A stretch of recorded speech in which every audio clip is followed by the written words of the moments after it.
Welcome back to Fast Market here on the Schwab Network. It's time for cash tags. For that, let's bring in our next guest. It's Andy Swan, co-founder at Likefolio. Welcome to the show, Andy. Thank you. All right, so we're talking Meta Platforms post-earnings. I mean, hey, most tech stocks are down so far this month. This one's up nearly 5%, just below all-time highs. I mean, do you guys have the data that kind of supports that we're not seeing any weakness out of Meta Platforms at this point? No, everything seems to be going really well for the company. The stock's up, I think, 40% year to date. This is just an absolute juggernaut. And it's kind of difficult, to wrap my mind around some of the numbers that I see when our research desk prepped me for the show. 3.2 billion people on the platform, 1 billion daily active users. That is an incredible number of people that Facebook can provide content to, but more importantly, serve ads to. And I think Facebook's advertising platform is growing up right alongside the company.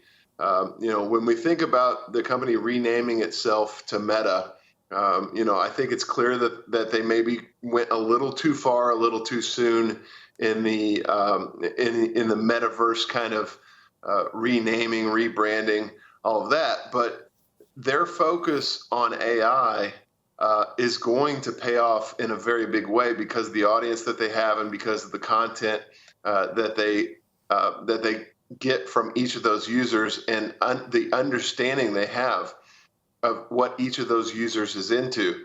The company continues to cut staff. They're cutting headcount, but increasing revenues at the same time. And I think that will only accelerate as they implement the AI solutions that they are creating in order to serve ads to customers. So I think it's less about the AI metaverse experience, for the customer and how they interact with virtual reality goggles around them and all that stuff. I think it's more about how AI can dramatically improve the advertiser ROI and therefore the ad spend that Meta commands as part of those big advertiser budgets. I think that will only continue to grow. This is a fantastic company that executes really, really well on its objectives, and I think they're on the right path.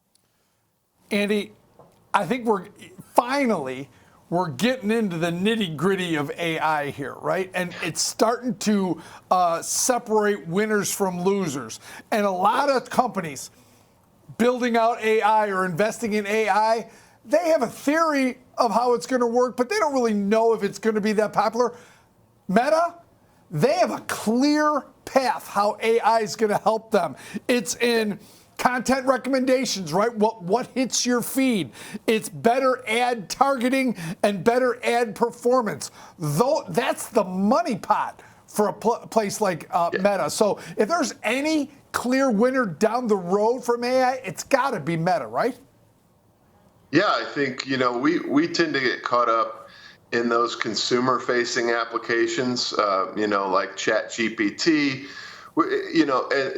and those things are doing incredible work in terms of creating content, creating images, creating videos. It's kind of mind-blowing stuff, but you have yet to see how companies are really going to monetize that really well. But what Meta's doing is taking all of that internal and applying it to their existing systems and existing massive distribution network so that in the near future, Zuckerberg has said that companies will simply be able to tell Facebook or Meta, here's our campaign objective and here's our budget.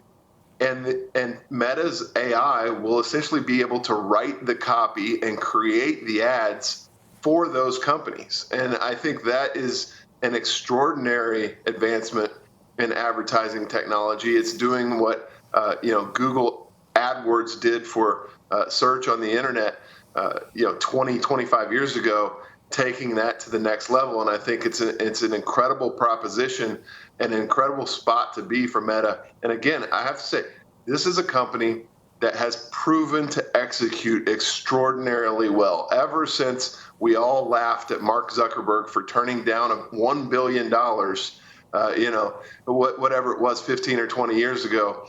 He's continued to prove us wrong time and time again. Some stumbles along the way, but overall up and to the right.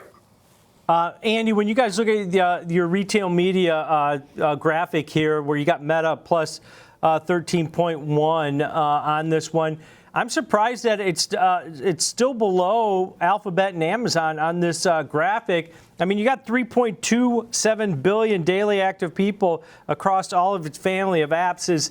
Does that seem like an opportunity for them? Yeah, absolutely. I think what this chart shows me is, how much incremental ad money is flowing into this space. And yes, Google's capturing a solid portion of it, just like Meta is. Amazon's capturing an enormous portion of it because of an influx of new Chinese advertisers.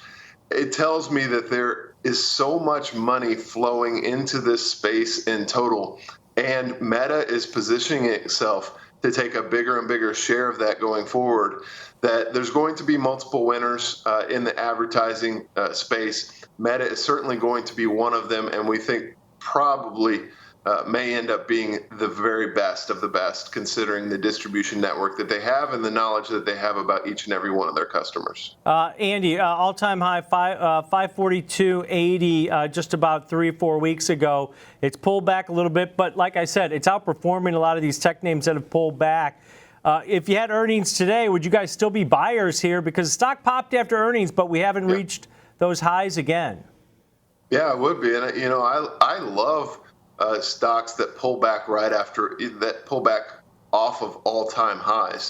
Traditionally that's been a really good entry point for most stocks, and I think Meta, given its history of exceptional execution, is certainly in that camp. It's one that every single dip I think you can buy until further notice.